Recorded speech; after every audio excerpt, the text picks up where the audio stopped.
tutorat pour que ceux-ci puissent s'exprimer sur leurs travaux, leurs pratiques. Et donc là, il y a tout un tas d'outils qui aujourd'hui permettent de s'exprimer. Bien sûr, le blog en premier lieu, les revues, bien évidemment, mais aussi dans les groupes, sur les réseaux sociaux, de pouvoir passer une information ou une autre.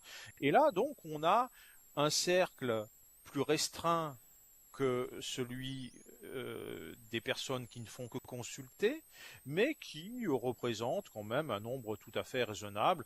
Je l'estime à peu près une centaine de personnes. Et puis, on peut aussi collaborer au sein de TAD. Et là, je prendrai juste deux exemples. Il y a 2 ans, nous avons lancé une grande enquête sur la comptabilisation du temps de travail des tuteurs à distance. C'est d'ailleurs une conférence, les résultats de cette enquête va faire l'objet d'une conférence de Corinna Lavoine, qui a participé à l'enquête.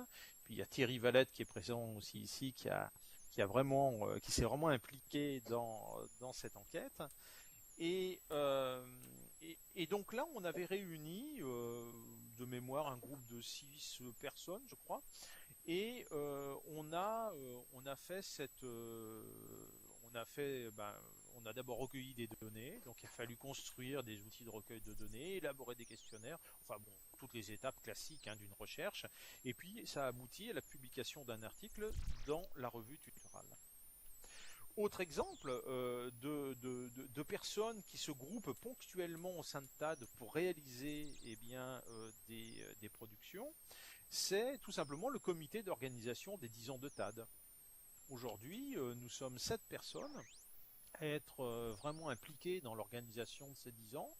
On travaille ensemble depuis le mois de février de cette année et en fait, ce groupe a été constitué tout simplement suite à un appel que j'ai lancé dans les principaux réseaux sociaux, donc les espaces